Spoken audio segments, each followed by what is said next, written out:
All right, guys, I want to show you how credit cards work, okay? And this is important because you're going to have access to credit cards, or you're going to be given an opportunity to apply for a credit card when you get to your late teens and your college years. Okay, so how does a credit card work? We're going to use this kinetic sand, all right? And I'm going to say that this, okay, is credit card debt. So when you use a credit card to buy pizza or shoes or a shirt, okay, you can use a credit card to buy things like that, then you ultimately owe money to the credit card company.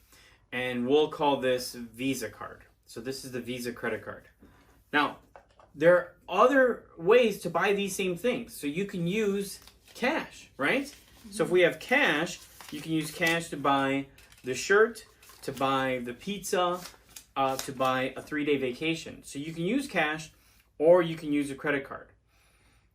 What some people do when they don't have the cash, they'll use the credit card because they're able to make the purchase right away. Now, the danger is if you don't have the money in your bank account to pay off the balance, then you can't pay for it off of your credit card. Then you can't pay it off. Or you have to pay a little at a time. So instead, you're going to make a payment to take a chunk out every month, and now you're carrying a balance. Mm-hmm. But when you're carrying a balance, what the bank is going to do is they're going to add interest as long as you have a balance. And then you'll make another payment, and then the credit card company, because there's still a balance, will add more interest, and then you'll make another payment, and as long as there's a balance, they'll continue to add interest. Mm-hmm. So it just feels like a loop. Mm-hmm. When you use your credit card, ultimately what you want to do is make sure that you have the money in your account to pay off the credit card. So if you use your credit card, you can pay it all off at once. But if you can't, then the name of the game is to make a payment big enough, a big chunk taken out, so when the credit card company adds interest, you're taking away from the balance faster than the credit card company is adding to the balance. Now, some credit cards are designed specifically so that you get excited as a borrower and you're only making very small payments. You're only taking out little chunks. And what they are not showing you is that every month they're adding big chunks. Mm-hmm. So you feel comfortable in that you're only making a small payment, but you're not recognizing that they're adding on to the balance. And that's called reverse amortization. But that's a different lesson, okay? So to recap, a credit card is when you borrow money to make a purchase for regular things, right? Even groceries, gas in the car. But ultimately, credit cards are not for this. Some credit card companies want you to think that credit cards are for emergencies. And credit cards are not for emergencies. That's what your savings is for, right? Mm-hmm. Your savings is for emergencies. Credit cards are not for buying pizza, for buying shirts, shoes, or vacations. Credit cards are for building credit. And that is another lesson.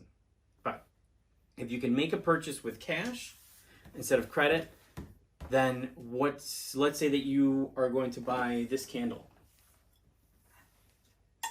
right? And you used cash. This candle costs $20.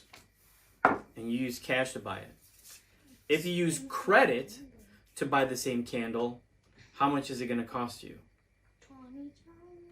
$20? No, it's going to cost you more. And why is it going to cost you more? Because the longer it stays in your bank account, and the more money they add on. So instead of just paying $20, you might end up paying $40 or $50. You end up paying more with the interest. Mm-hmm. But when you pay cash, you're just done. You don't have to pay anybody else in the future, right? Or it'd be okay if you used the credit, but you already had the $20 on hand, so then you could put it right into your bank account and pay it off. So if you know you have the money to make the purchase, then it's okay to use your credit card, right, to make the purchase at the store, and then you can send your money to the bank and pay it off completely, right? Then that means you don't pay any interest. So that's another way. Does it make sense? Any questions? I don't get it. You don't get it? So, when you go to the store and you want to buy something, okay, I'm glad you don't get it, so I can explain it to you, make sure that you do. Mom and Dad can use cash to buy this, right? Or they can use their credit card and they can borrow money from the bank. But if Mom and Dad don't have the money in their bank account to pay the credit card company, to pay it off completely. Then you can't pay it off of your credit card. So I can't pay it off of the credit card, exactly. So I only pay off some of it, and then there's still a balance. I still owe money to the credit card. But the credit card company let me borrow this money on the condition that I would pay them interest. Do you see that? Yeah. So as long as I carry a balance, they're going to keep adding interest. Does that make sense? Mm-hmm. Okay. So which way is cheaper to buy something? Using cash or using credit? Cash. Cash is cheaper because we're not adding any interest. If you add Onto interest, it could be like 30, 40, 50. Yeah, if we long add you let interest, it build however up. long I let the balance carry, the more expensive it's going to be. Does that make sense? Mm-hmm. All right. That's how credit cards work. Is it good to use a credit card? No. I mean, well, If no, not really. No, not unless you want to make things like this more expensive, right? So again, credit cards, we can use those to build credit, but that'll be a separate lesson. All right? Okay. All right. When you are given the opportunity to be right or be kind, always choose to be kind. See you next time.